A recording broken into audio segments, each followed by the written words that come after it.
सब मुझे तो सब पूरा आगे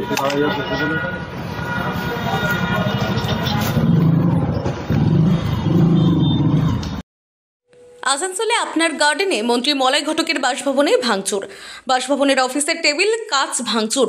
এই ঘটনায় অভিযুক্তকে আটক করল পুলিশ। ঘটনাস্থলে আসানসোল দক্ষিণ থানার বিশাল পুলিশ বাহিনী আসেন। আসানসোল দুর্গাপুর পুলিশ কমিশনারেটের DC central Dhruba Das, ACP central Biswajit Naskar. মন্ত্রী বাসভবনে পুলিশ নিরাপত্তা থাকা সত্ত্বেও কিভাবে হামলা, প্রশ্ন উঠেছে। তো হঠাৎ নিচে খুব আওয়াজ পাচ্ছে আর কি, দুম দুম দুম দুম। আমি তখন ভাবলাম হয়তো আমার নিচে তো পুলিশরা আছে, না তো কেউ পড়ে গেছে।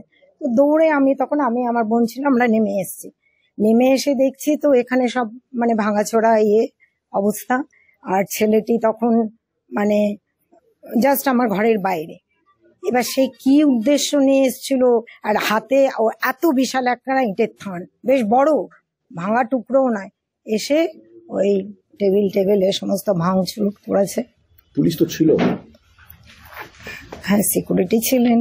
তো মানে আরো কি সিকিউরিটি তাহলে বাড়ানো উচিত বলে মনে করছেন, যদি একজন এসে এই ঘরের ঘটনা ঘটিয়ে দেয়? সেটা ঠিক আমি এই মুহূর্তে বলতে পারছি না, সাইডে বলতে পারবো। ভয় পেয়ে গেছে? হ্যাঁ না, ভয় তো পেয়েই গেছে। একা থাকি তো আমি ম্যাক্সিমাম টাইম, না তো এরকম হলে তো ভয় পাওয়ারই কথা। মন্ত্রী সাহেব থাকলে তো একটা বড় ঘটনা। হ্যাঁ সেটাই। কি মনে হচ্ছে মন্ত্রী থাকলে কি এটা? মন্ত্রী সাহেব থাকলে সাহস পেত কিনা আমি জানি না, কিন্তু করেছে। তো যাই হোক, ইটটা যদি ধরুন আমি এখানে বসে থাকতাম, বাই চান্স আমার গায়েও তো লাগতে পারতো। মানে একটা বিশেষ না।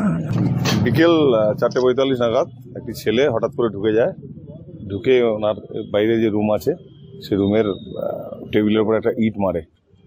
টেবিল কাজটা ভেঙে গেছে। আমরা ছেলেটাকে রিটেন করেছি এবং রিটেন করে দেখছি কেন ঢুকেছিল, কি করেছিল। এখানে নিরাপত্তা তো আছে, নিরাপত্তা ব্যবস্থা আছে, ওটা আমরা আরো রিভিউ করে আরো কিভাবে ঠিকঠাক করা যায় সেটা দেখছি। আগে তো পুলিশ ছিল, তারপরে ঢুকলো কি করে? আমরা দেখছি কি উদ্দেশ্য এসেছিল কিছু প্রাথমিকভাবে কথা বলে জানতে পেরেছি? আমরা তো বললাম রিটেন করেছি, ও জিজ্ঞাসাবাদ করে আমরা ফার্দার কি আছে দেখছি। মন্ত্রী নাই তো এখন করে? স্যার নেই। নাম জানা গেছে? আসানসোল থেকে মিলন সূত্রধরের রিপোর্ট, আনন্দ বার্তা।